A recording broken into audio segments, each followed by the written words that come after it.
3ನೇ ತರಗತಿಗೆ ಸಂಬಂಧಪಟ್ಟಂತೆ ಸೇತುಬಂಧ ಕಾರ್ಯಕ್ರಮ ಇಂಗ್ಲೀಷ್ಗೆ ಸಂಬಂಧಪಟ್ಟಂತೆ ನೋಡೋದಾದರೆ ಇವು ಕಲಿಕಾ ಫಲಗಳು, ಅದಕ್ಕೆ ಕಲಿಕಾಂಶ, ಇವು ಸಲಹಾತ್ಮಕ ಚಟುವಟಿಕೆಗಳು ಮತ್ತು ಆ ಒಂದು ಆಕ್ಟಿವಿಟಿಗಳನ್ನು ಯಾವ ರೀತಿ ನಿರ್ವಹಿಸಬೇಕು ಅಂತಕ್ಕಂಥದ್ದಕ್ಕೆ ಸೂಚನೆಗಳು.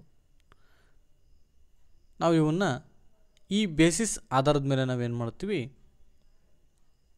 ಜೂನ್ 1ರಿಂದ ಜೂನ್ 30ರವರೆಗೂ ಸಂಪೂರ್ಣವಾಗಿ ಒಂದು ತಿಂಗಳು ನಿಭಾಯಿಸುವಂತಹ ಕಲಿಕಾ ಫಲಗಳು, ಅದಕ್ಕೆ ಸಂಬಂಧಪಟ್ಟಂತಹ ಚಟುವಟಿಕೆಗಳನ್ನು ಒಳಗೊಂಡಿರುವಂಥದ್ದು.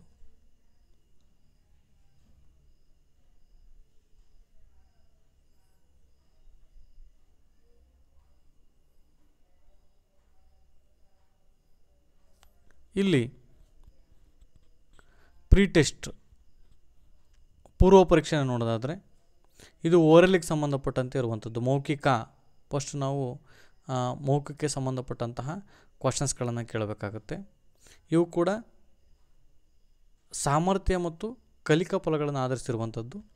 ನೆಕ್ಸ್ಟ್ ಬರವಣಿಗೆಗೆ ಸಂಬಂಧಪಟ್ಟಂತೆ ಇರುವಂತಹ ಪೂರ್ವ ಪರೀಕ್ಷೆ, ಇದನ್ನು ಕಂಪ್ಲೀಟ್ ಮಾಡುವಂಥದ್ದು. ರೈಮ್ಸ್ಗಳಿಗೆ ಸರ್ಕಲ್ ಹಾಕುವಂಥದ್ದು, ಪಿಕ್ಚರ್ಗಳಿಗೆ ನೇಮನ್ನು ಹೇಳುವಂಥದ್ದು, ಈ ಡೈಲಾಗ್ಸನ್ನು ಕಂಪ್ಲೀಟ್ ಮಾಡುವಂಥದ್ದು. ಈ ರೀತಿ ಕ್ವಶನ್ಸ್ಗಳನ್ನು ನಾವು ಪೂರ್ವ ಪರೀಕ್ಷೆಯಲ್ಲಿ ಕೇಳುವಂಥದ್ದು. ನಿಮ್ಮ ಫ್ಯಾಮಿಲಿ ಮೆಂಬರ್ಸ್ಗಳನ್ನು ಬರೆಯುವಂಥದ್ದು, ಮೀನಿಂಗ್ಫುಲ್ ವರ್ಡನ್ನು ಮಾಡುವಂಥದ್ದು. ನೆಕ್ಸ್ಟ್ ಬಂದರೆ ಸಾಫಲ್ಯ ಪರೀಕ್ಷೆಗೆ ಬಂದರೆ ಇದು ಬರವಣಿಗೆಯಲ್ಲಿ ಇರುವಂಥದ್ದು. ಇವು ಬರವಣಿಗೆ ರೂಪದಲ್ಲಿ ಬರೆಯುವಂತಹ ಕ್ವಶನ್ಸ್ಗಳನ್ನು ನಾವು ಸಾಫಲ್ಯ ಪರೀಕ್ಷೆಯಲ್ಲಿ ಕೇಳುವಂಥದ್ದು.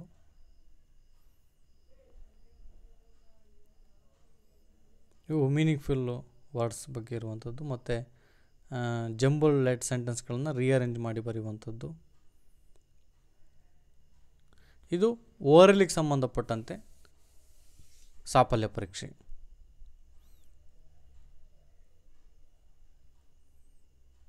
ಚಿತ್ರದ ಮೂಲಕ, ಚಟುವಟಿಕೆಗಳ ಮೂಲಕ ಮಗುವಿಗೆ ಆ ಒಂದು ಕೋರ್ಸನ್ನು ಮಾಡುವಂಥದ್ದು.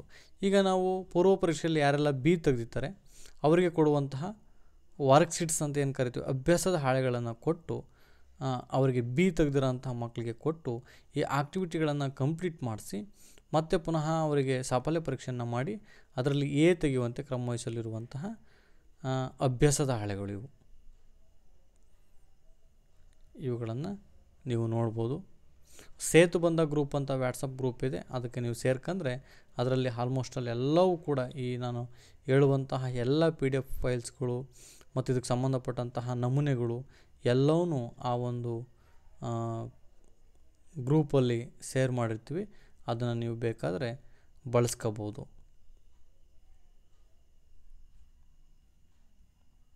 ಇವಷ್ಟು ಕೂಡ ಅಭ್ಯಾಸದ ಹಾಳೆಗಳು. ಈ ಅಭ್ಯಾಸಗಳ ಬೇಸಿಸ್ ಮೇಲೆ ನಾವು ಪೂರ್ವ ಪರೀಕ್ಷೆಯ ಪ್ರಶ್ನೆ ಪತ್ರಿಕೆನ ತೆಗೆದಿರ್ಬೋದು.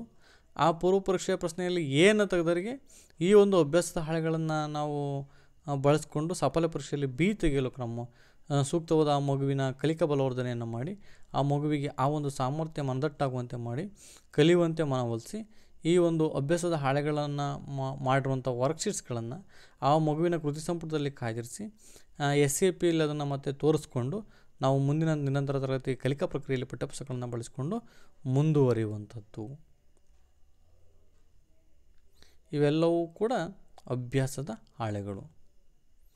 ಭಾಳ ಚೆನ್ನಾಗಿದ್ದಾವೆ. ಒಂದು 5 ನಿಮಿಷ ನೀವು ಅದನ್ನು ನೋಡ್ಕೊಂಡ್ರಿ ಅಂತಂದರೆ ಆ ಮಗುವಿಗೆ ಒಂದು ಸ್ವಲ್ಪ ಕನ್ನಡದಲ್ಲಿ ಇನ್ಸ್ಟ್ರಕ್ಷನ್ ಕೊಟ್ಟರೆ ಸುಲಭವಾಗಿ ಇದನ್ನು ಕಂಪ್ಲೀಟ್ ಮಾಡುತ್ತೆ. Thank you for watching video.